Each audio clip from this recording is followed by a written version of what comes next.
यहाँ हेर्नु त साँच्चीकै रमणीय ठाउँ छैन त यो। बाइकमा आउनुभयो भने चाहिँ तपाईँहरूले एकदमै धेरै कुराहरू देख्न सक्नुहुन्छ। यो बाटो मजाले गाडी पनि आउँछ र बाइकमा आउनुभयो भने त झनै उपयुक्त हो यो तपाईँहरूले नेचरसँग हिँड्नलाई। यो चाहिँ लगभग 5-7 किलोमिटर मात्रै अफरोड बाटो हो। त्यति धेरै अप्ठ्यारो छैन, मजाले तपाईँहरू हिँड्न सक्नुहुन्छ यो बाटो। खाल्टाखुल्टी छैन, त्यस्तो धेरै गाह्रो अप्ठ्यारो बाटो चाहिँ होइन यो। यहाँबाट हिँड्दाखेरि चाहिँ धेरै कुराहरू, झरनाहरू, त्यसपछि गएर नेचरसँग, विशेष गरी हामी ट्राभल गर्दै गर्दाखेरि सबैभन्दा ठुलो कुरा भनेको यो प्रकृतिसँग रमाउने नै हो। र तपाईँहरू घ्याङफेदी हुँदै गोसाइँकुण्ड जाँदै हुनुहुन्छ भने पक्कै पनि यो तपाईँहरूले देखिरहनु भएको झरना यो अत्यन्तै सुन्दर, अत्यन्तै राम्रो देख्न सक्नुहुन्छ। र यो बाटो हिँड्दै गर्दाखेरि के देख्न पाइन्छ भन्दाखेरि यो चिजहरू देख्न पाइन्छ। हेर्नुहोस् त कति राम्रो झरना छ। यो चाहिँ लगभग तपाईँ दुप्चेश्वर आउनु भएको छ भने पनि दुप्चेश्वरबाट लगभग 3-4 किलोमिटर अगाडि आउँदाखेरि यो झरना देख्न सक्नुहुन्छ। एकदमै सुन्दर रमणीय, यहाँ र चाहिँ बस्दै गर्दाखेरि एकदमै रमाइलो लाग्ने ठाउँ हो यो। पक्कै पनि आउनु होला एकपटक। यसपालि गोसाइँकुण्ड जाने सोच गर्दै हुनुहुन्छ भने यो नेचरसँग है, यो बाटो हुँदै, यो घ्याङफेदी जाने बाटो हो, यो बाटो हुँदै मजाले आउन सक्नुहुन्छ। कतै कतै ढलान भइसकेको छ, कतै अप्ठ्यारो पनि छन्, कच्ची बाटो हो, हामी पक्की बाटो भन्दैनौँ, अफरोडहरू छ, मजाले तपाईँहरू जान सक्नुहुन्छ। यसपालि हामी गोसाइँकुण्ड जाँदैछौँ, हरेक कुराहरू तपाईँलाई देखाउनेछौँ। यहाँबाट देखिने यो बाटोबाट हिँड्दाखेरि के हेर्न पाइन्छ भन्ने कुराहरू सबै कुरा हामी देखाउनेछौँ। यो झरना हेरिसकेपछि हामी अब बाटो लाग्दैछौँ माथि गोसाइँकुण्ड जाने बाटो कस्तो छ, के छ भन्ने कुरा तपाईँलाई यसपालि डिटेलमा देखाउनेछौँ। यो चाहिँ घ्याङफेदी हो र घ्याङफेदीबाट हामी हाइड्रो पावरहरू हेर्दै अब यो बाटो कतै अप्ठ्यारोहरू छन्, कतै राम्रो छ। मैले तपाईँलाई अघि पनि भनिसकेँ, अफरोड हो यो जम्मै। हामी 150 पल्सर बाइकमा 2 जना आउँदैछौँ। प्रायः सबै अफरोड हो, धेरै ठाउँहरू अफरोड छ। तपाईँहरू पनि आउन चाहनुहुन्छ भने धेरै टाढा चाहिँ होइन, फेरि 70 किलोमिटरमा काठमाडौँबाट 70 किलोमिटरमा सिसिपुबाट चाहिँ हामी हिँड्नुपर्छ पैदल यात्रा। र साधन तपाईँहरूमा आउँदै हुनुहुन्छ भने मजाले 4 व्हिलर गाडी मजाले हिँड्न सक्छ यो बाटो। ठाउँ ठाउँमा यसरी ग्राभेल गरिएको, सरी ग्राभेल होइन, यो चाहिँ ढुङ्गा ओछ्याइएको छ ठाउँ ठाउँमा। हेर्नुहोस् है, मजाले हामी अबको यात्रा गोसाइँकुण्डसम्मको रहन्छ।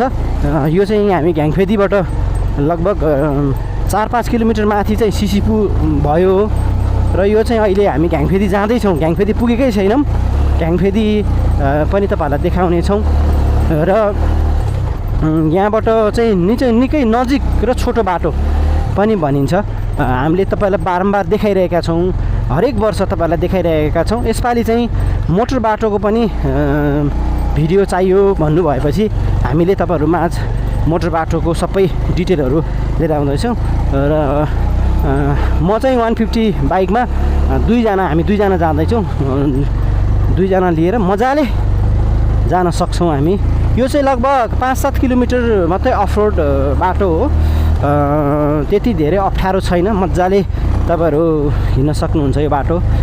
खाल्टाखुल्टी छैन, त्यस्तो धेरै गाह्रो अप्ठ्यारो बाटो चाहिँ होइन यो।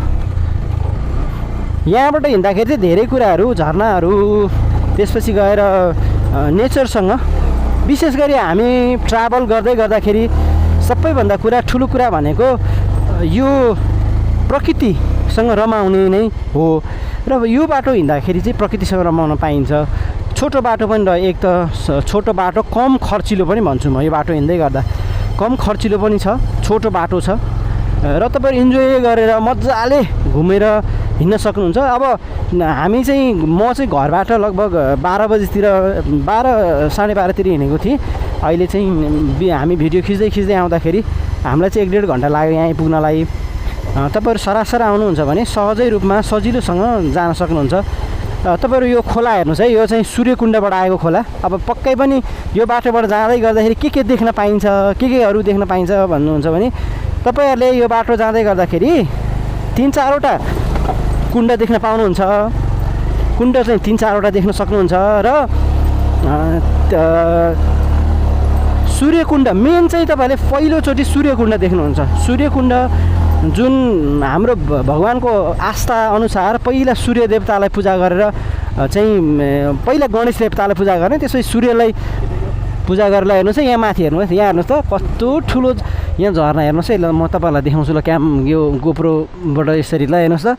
आहा हेर्नुहोस् त, यस्तो यस्तो ठाउँ चाहिँ हामीले हेर्नलाई पाउँछौँ। हेर्नु त कति राम्रो छ। आहा यस्तो झरनाहरू कति देख्न पाउँछौँ यो बाटो हिँड्दै गर्दाखेरि। हजुरहरूलाई मैले जानकारी गराएँ। यहाँ हेर्नु त साँच्चीकै रमणीय ठाउँ छैन त यो। बाइकमा आउनुभयो भने चाहिँ तपाईँहरूले एकदमै धेरै कुराहरू देख्न सक्नुहुन्छ। यो बाटो मजाले गाडी पनि आउँछ र बाइकमा आउनुभयो भने त झनै उपयुक्त हो यो तपाईँहरूले नेचरसँग हिँड्नलाई।